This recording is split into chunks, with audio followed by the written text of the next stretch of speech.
রামনারায়ণ রাম। আমি সর্বপ্রথম ঠাকুর শ্রী শ্রী বালক ব্রহ্মচারী মহারাজের চরণে জানাই আমার শতকোটি প্রণাম এবং আপনাদের সকলকে জানাই বৈদিক অভিনন্দন। রামনারায়ণ রাম। এই বলে আমি আজকের তত্ত্ব ও আলোচনা শুরু করছি। ক্লেদ থেকে জগৎ সৃষ্টি হয়েছে, তাই সর্ব অবস্থায় ক্লেদে বাস করছি। আমরা নবরূপে নবসৃষ্টির আশায়। 19 জুলাই 1970 খ্রিস্টাব্দ, 155 পার্ক স্ট্রিট, কলকাতা। রাস্তায় খুব গোলমাল হচ্ছে, তাড়াতাড়ি চলে যেও।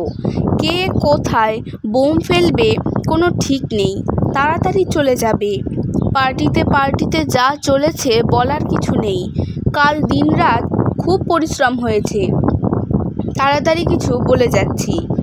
বেদের যুগে যে সমাজ ছিল, তখনকার সময়ে মানুষের যে চিন্তাধারা ছিল, তাতে সবারই এক ঊর্ধ্বমুখী চিন্তা ছিল। সারাক্ষণ সেই এক বিরাট সাড়া, যে সাড়াই ছিল সমস্ত জগতের সুর, সেটাই যেন আপন মনে বাজত সবার মাঝে। সেই সুর আজ আছে কি নেই জানা তো যায় না।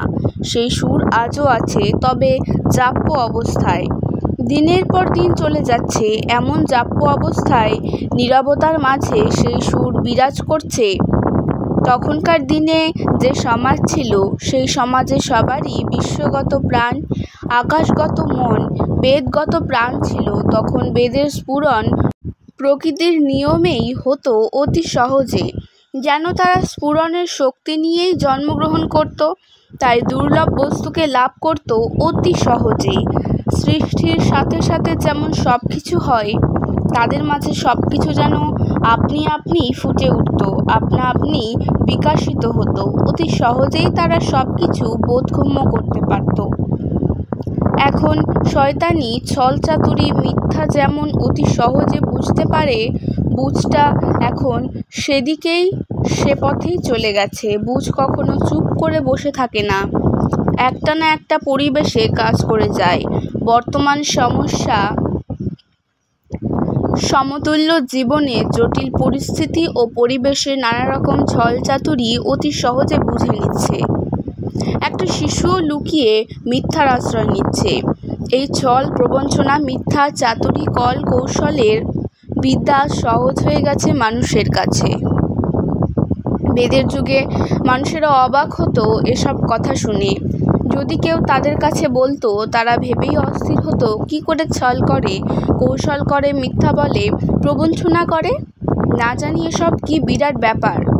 আমাদের কাছে যেমন আশ্চর্য লাগছে, কেমন করে তারা বেদের সুরে ডুবে থাকতো, কি করে আকাশ চিন্তায় থাকে, কি করে বেদমুখী হয়ে থাকতে হয়।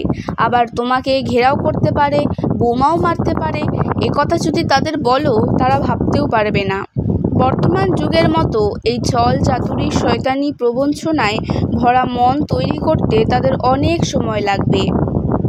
এসব দখল করে সমাজকে নিচে নামাতে তাদের অন্তত 14 থেকে 15 বছর লাগবে। আর আজ আমরা কত সহজে ইশারা ইঙ্গিতে এই ছলচাতুরি বুঝে নেওয়ার অভ্যাস করে ফেলেছি। অতি সহজেই আমরা এই ক্ষমতা পেয়েছি। কাজেই ক্ষমতা তো পেয়েছি, তাতে লাভ কি হলো? রোগে শোগে, অভাবে, অভিযোগে আমরা দিন দিন অধঃপতনের পথেই তো যাচ্ছি। বেদের যুগে মানুষেরা কি করত? আকাশগত বেদগত মন নিয়ে সমস্ত অভাব অভিযোগের ঊর্ধ্বে তারা বাস করত। তাদের মধ্যে হিংসা, দেশ, মারামারি, হানাহানি ছিল না। সহজ, সুন্দর, সৌম্য ভাব নিয়ে তারা জীবন ধারণ করত। তারা ভাবত, আমরা পৃথিবীর পর পৃথিবী পার হয়ে এই পৃথিবীতে এসেছি। এই পৃথিবী একটা ধর্মশালার মতো, যতক্ষণ না সম্পূর্ণ বেদ বুঝতে পারবো, অর্থাৎ সম্পূর্ণ পূর্ণ নেওয়া হওয়া পর্যন্ত এভাবেই যেতে হবে এক পৃথিবী হতে আরেক পৃথিবীতে। এখন চলছে হতাশা, নিরাশার পালা।